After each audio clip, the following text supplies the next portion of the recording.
ಸಿದ್ದರಾಮಯ್ಯ ವಿರುದ್ಧ ಕುಮಾರಸ್ವಾಮಿ ಮಾಡಿದ್ರ ಷಡ್ಯಂತ್ರ ಎನ್ನುವಂತ ಪ್ರಶ್ನೆ ಉದ್ಭವವಾಗಿದೆ. ಪ್ರಾಸಿಕ್ಯೂಷನ್ ಅನುಮತಿಯ ಹಿಂದೆ ದ್ವೇಷ ರಾಜಕೀಯ ವಾಸನೆ ಬರ್ತಾ ಇದೆ. ಪ್ರಾಸಿಕ್ಯೂಷನ್ ಹೈಡ್ರಾಮಾ ಬಗ್ಗೆ ಬಿಗ್ ಎಕ್ಸ್ಕ್ಲೂಸಿವ್ ಸ್ಟೋರಿ ಇದೆ. ಸಿಎಂ ಸಿದ್ದರಾಮಯ್ಯನವರೇ ಬಿಚ್ಚಿಟ್ಟಿದ್ದಾರೆ ಪ್ರಾಸಿಕ್ಯೂಷನ್ ನ ಒಳವರ್ಮವನ್ನ. ಸಿಎಂ ವಿರುದ್ಧ ದೂರುದಾರ ಪಟ್ಟಿಗೆ ಮತ್ತೊಂದು ಹೆಸರು ಸೇರ್ಪಡೆಯಾಗಿದೆ. ಸಿಎಂ ವಿರುದ್ಧ ದೂರು ನೀಡಿದ್ದ ಪ್ರದೀಪ್ ಕುಮಾರ್ ಯಾರು ಗೊತ್ತಾ? ಪ್ರದೀಪ್ ಕುಮಾರ್ಗೂ ಕುಮಾರಸ್ವಾಮಿಗೂ ಏನು ಸಂಬಂಧ ಇದೆ? ಹಾಗಾದ್ರೆ ಯಾರಿದು? ಪ್ರದೀಪ್ ಕುಮಾರ್ಗೂ ಜೆಡಿಎಸ್ ಪಕ್ಷಕ್ಕೆ ಏನಾದ್ರೂ ನಂಟಿದೆ ಅನ್ನುವಂತ ಪ್ರಶ್ನೆ ಶುರುವಾಗಬಿಟ್ಟಿದೆ. ಪ್ರದೀಪ್ ಈಶ್ವರ್ ಬೇರೆ ಯಾರು ಅಲ್ಲ, ರಾಜ್ಯ ಜೆಡಿಎಸ್ ಪಕ್ಷದ ಐಟಿ ಸೆಲ್ ಮುಖ್ಯಸ್ಥ. ಸಿದ್ದು ವಿರುದ್ಧ ದೂರನ್ನ ನೀಡಿದ್ದೇ ಜೆಡಿಎಸ್ ಪದಾಧಿಕಾರಿ. ಹಾಗಾದ್ರೆ ಸಿದ್ದು ಸಂಕಷ್ಟಕ್ಕೆ ಕುಮಾರಸ್ವಾಮಿ ಅವರು ಕಾರಣನ?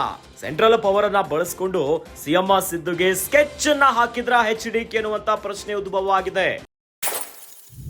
ಹಾಗಾದ್ರೆ ಸಿಎಂ ಸಿದ್ದರಾಮಯ್ಯ ಕೊಟ್ಟಂತ ಸ್ಫೋಟಕ ಹೇಳಿಕೆಯಾದ್ರೂ ಏನು ಈ ವಿಚಾರಕ್ಕೆ ಸಂಬಂಧಪಟ್ಟಂತೆ? ರಾಜ್ಯ ರಾಜಕೀಯದಲ್ಲಿ ಪ್ರಾಸಿಕ್ಯೂಷನ್ ಪೇಕಲಾಟ ಶುರುವಾಗೋಬಿಟ್ಟಿದೆ.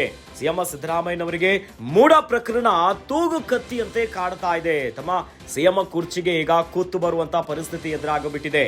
ಒಂದು ಕಡೆಯಲ್ಲಿ ಗವರ್ನರ್ ಪ್ರಾಸಿಕ್ಯೂಷನ್ಗೆ ಅನುಮತಿಯನ್ನ ನೀಡುತ್ತಿದ್ದಂತೆ ಇತ್ತ ಹಲವಾರು ಬೆಳವಣಿಗೆ ಆಗ್ತಾ ಇದೆ. ಇವೆಲ್ಲದರ ನಡುವೆ ಸಿದ್ದರಾಮಯ್ಯ ವಿರುದ್ಧ ಕುಮಾರಸ್ವಾಮಿ ಅವರೇ ಷಡ್ಯಂತ್ರ ಮಾಡಿದ್ರ ಎನ್ನುವಂತ ಪ್ರಶ್ನೆ ಉದ್ಭವವಾಗಿದೆ. ಪ್ರಾಸಿಕ್ಯೂಷನ್ ಅನುಮತಿಯ ಹಿಂದೆ ದ್ವೇಷ ರಾಜಕೀಯ ವಾಸನೆ ಬರಲಿಕ್ಕೆ ಶುರುವಾಗಿದೆ. ಪ್ರಾಸಿಕ್ಯೂಷನ್ ಹೈಡ್ರಾಮಾ ಬಗ್ಗೆ ಎಕ್ಸ್ಕ್ಲೂಸಿವ್ ಸ್ಟೋರಿ ಇದೆ ನೋಡಿ. ಸಿಎಂ ಸಿದ್ದರಾಮಯ್ಯನವರೇ ಬಿಚ್ಚಿಟ್ಟಿದ್ದಾರೆ ಈ ಪ್ರಾಸಿಕ್ಯೂಷನ್ ನ ಒಳನೋಟವನ್ನ, ಒಳವರ್ಮ ಏನಿದ್ದೀನಿ ಅಂತ ಸ್ವತಃ ಮುಖ್ಯಮಂತ್ರಿಗಳೇ ಬಿಚ್ಚಿಟ್ಟಿದ್ದಾರೆ. ಸಿಎಂ ವಿರುದ್ಧ ದೂರುದಾರರ ಪಟ್ಟಿಗೆ ಮತ್ತೊಂದು ಹೆಸರು ಸೇರ್ಪಡೆಯಾಗಿದೆ. ಮೊದಲು ರಾಜ್ಯಪಾಲರಿಗೆ ಈ ಒಂದು ಮೂಡಾ ಪ್ರಕರಣದಲ್ಲಿ ಸಿಎಂ ಸಿದ್ದರಾಮಯ್ಯನವರಿದ್ದಾರೆ ಅಂತ ದೂರನ್ನ ನೀಡಿದ್ದು TJ ಅಬ್ರಾಹಂ ಅವರು. ಆದ್ರೆ ಈಗ ಮುನ್ನೆಲೆಗೆ ಬರ್ತಾ ಇರೋದು ಮತ್ತೊಂದು ಹೆಸರು. ಅದೇ ದೂರುದಾರರ ಪಟ್ಟಿಯಲ್ಲಿ ಇರುವಂತದ್ದು ಪ್ರದೀಪ್ ಕುಮಾರ್ ಅನ್ನುವಂತ ಹೆಸರು. ಏನೋ ಪ್ರದೀಪ್ ಕುಮಾರ್ಗೂ ಕುಮಾರಸ್ವಾಮಿಗೂ ಸಂಬಂಧಗಳಿದೆಯಾ ಅನ್ನುವಂತ ಒಂದಿಷ್ಟು ಚರ್ಚೆಗಳ ನಡುವೆ ಪ್ರದೀಪ್ ಕುಮಾರ್ ಬೇರೆ ಯಾರು ಅಲ್ಲ, ರಾಜ್ಯ ಜೆಡಿಎಸ್ ಪಕ್ಷದ ಐಟಿ ಸೆಲ್ ಮುಖ್ಯಸ್ಥ ಪ್ರದೀಪ್. ಸಿದ್ದು ವಿರುದ್ಧ ದೂರನ್ನ ನೀಡಿದ್ದೇ ಜೆಡಿಎಸ್ ಪದಾಧಿಕಾರಿ. ಹಾಗಾದ್ರೆ ಸಿದ್ದು ಸಂಕಷ್ಟಕ್ಕೆ ಕಾರಣ ಕುಮಾರಸ್ವಾಮಿನ? ಸೆಂಟ್ರಲ್ ಪವರ್ ಅನ್ನ ಬಳಸಿಕೊಂಡು ಸಿದ್ದುಗೆ ಸ್ಕೆಚ್ ಅನ್ನ ಹಾಕಿಬಿಟ್ರ HDK ಎನ್ನುವಂತ ಚರ್ಚೆಗಳು ಓಡಾಡ್ತಾ ಇದೆ ಈಗ. ಹಾಗಾದ್ರೆ ಸಿಎಂ ಸಿದ್ದರಾಮಯ್ಯ ಅವರ ಕೊಟ್ಟಂತ ಸ್ಫೋಟಕ ಹೇಳಿಕೆ ಆದ್ರೂ ಏನು? ಸೆಂಟ್ರಲ್ ಪವರ್ ಅನ್ನ ಬಳಸಿಕೊಂಡು HDKನೇ ಈಗ ತಂತ್ರವನ್ನ ಮಾಡಿಬಿಟ್ರ? ಈಗೊಂದು ಪ್ರಶ್ನೆ ಈಗ ಭಾರಿ ಸಂಚಲನವನ್ನ ಮೂಡಿಸ್ತಾ ಇದೆ. ಪ್ರದೀಪ್ ಕುಮಾರ್ ಅನ್ನೋರು JDSನ ಲೀಗಲ್ ಸೆಲ್ನ ಅಧ್ಯಕ್ಷರು. ಪ್ರದೀಪ್ ಕುಮಾರ್ ಅವರು ಪೆಟಿಷನ್ ಕೊಟ್ಟಿದ್ದಾರೆ ಅಂತ ಹೇಳಿದ್ದಾರೆ. Pradeep Kumar is A president of the legal cell of the JDS.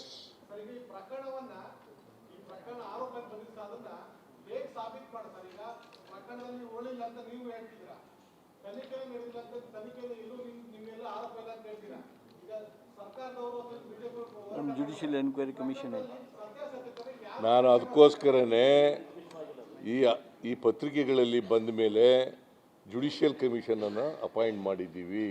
ನಮ್ಮ ಸರ್ಕಾರ ಜುಡಿಷಿಯಲ್ ಕಮಿಷನನ್ನು ಅಪಾಯಿಂಟ್ ಮಾಡಿದ್ದೀವಿ under the commission act, I mean commission of enquiry act. MUDA ಇದ್ರ ಮೇಲೆ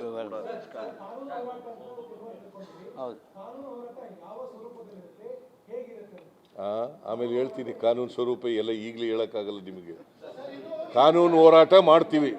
V have taken a decision to fight this illegal conspiracy.